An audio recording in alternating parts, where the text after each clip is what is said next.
నమస్తే అండి. ఎలా ఉన్నారు? బాగున్నారా? నేను కూడా బాగున్నాను. మీరు కూడా బాగుండాలని మనస్ఫూర్తిగా కోరుకుంటున్నాను. ఈరోజు వీడియో వచ్చి రాత్రి మిగిలిన అన్నంతో గారెలు అయితే తయారు చేశాను. గారెలు ఎలా తయారు చేశానో చూద్దాం. ఎప్పుడు పులిహోర కింద తాలింపు పెట్టించినా, ఫ్రైడ్ రైస్ కింద చేసినా పిల్లలు ఇంట్రెస్ట్గా తినరు కదండి. ఇలా తయారు చేసిస్తే వాళ్ళు కూడా ఇష్టంగా తింటారు కదా. ఇదైతే రాత్రి మిగిలిన అన్నం అండి. అన్నంతో ఉంది. దీంట్లో నేను ఉల్లిపాయ, పచ్చిమిరపకాయలు, కరివేపాకు, కొత్తిమీర, ఒక స్పూన్ జీలకర్ర, చిన్న అల్లం ముక్క మొత్తం చిన్న చిన్న ముక్కల కింద కట్ చేసుకొని ఇందులో అయితే వేసేసుకుంటున్నాను. ఇందులో కావాలంటే క్యాబేజ్, క్యారెట్ తురుముకొని వేసుకోవచ్చండి. ఇంకా కాయగూరలు ఇందులో నేను ఇప్పుడు 4 స్పూన్లు శనగపిండి తీసుకున్నాను. 4 స్పూన్లు శనగపిండి వేసుకుంటున్నాను. ఈ గారెలు అన్నంతో వేసారంటే కనుక అస్సలు ఎవ్వరూ నమ్మరండి. అంత బాగుంటాయి. టేస్ట్ కూడా చాలా బాగుంటుంది. ఇది ఎవరైనా వచ్చినప్పుడు కూడా ఇలా వేసి పెట్టండి, మీరు దేంతో వేసారని అడుగుతారు. అంత టేస్ట్గా వస్తాయి అన్నమాట. ఇందులో శనగపిండి అయితే వేసుకున్నాను కదా, ఒక చిటికెడు వంట సోడా వేసుకుంటున్నాను అండి. ఇప్పుడు తగినంత సాల్ట్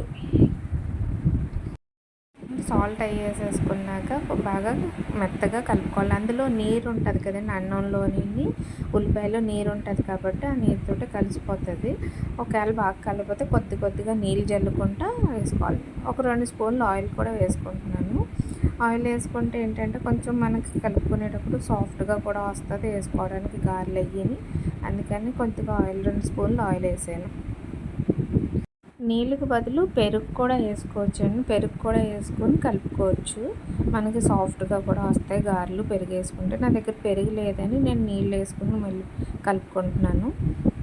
ఇలా గట్టిగా పిసకాలండి. మొత్తం అన్నం కింద ఉంటుంది కదా, అది కూడా బాగా కలిసిపోయేలాగా బాగా మిక్సీ కూడా పట్టవచ్చండి. మిక్సీలో వేసుకుంటే ఏమవుతుందంటే బాగా మెత్తగా అయిపోతుంది. మెత్తగా అయిపోతే అంత టేస్ట్ అనిపించదు. కొంచెం బరగ్గా ఉంటేనే కదా బాగుంటుంది గారెలు వేసుకోవడానికి కూడా. అందుకని ఇలా చేత్తో కలుపుకుంటేనే బాగుంటుందండి. నేను ఇలా ఒకసారి చేసి పెట్టానండి మా పిల్లలకి. ఇంక అప్పటి నుండి ఇలాగే అన్నం మిగిలిపోతే చాలు ఇలాగే ట్రై చేయమని అడుగుతున్నారు వాళ్ళు.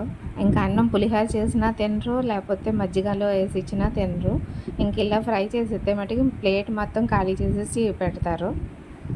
అస్తమానం ఇలా నూనెలో వేపిని ఇచ్చినా కూడా మంచిది కాదు కదండి. ఎండాకాలం ఏదో వారానికి ఒకసారి లేకపోతే నెలకు ఒకసారి, అంతేగాని వాళ్ళు ఇంట్రెస్ట్గా తింటున్నారని అస్తమానం ఇలా ఆయిల్ పుట్టి ఇచ్చామనుకో మనకే నష్టం కదండి. అలా చేస్తే ఇదే బాగున్నది అనుకుని అస్తమానం ఇదే అడుగుతూ ఉంటారు. అప్పుడు ఈ గారెల్లోకి చట్నీ కూడా అవసరం లేదండి. టమాటో సాస్ ఉంటుంది కదా, టమాటో సాస్ ఇచ్చేస్తే సరిపోతుంది. చట్నీ కావాలంటే మనకి పల్లీ చట్నీ కానీ కొబ్బరి చట్నీ కానీ చేసుకోవచ్చు.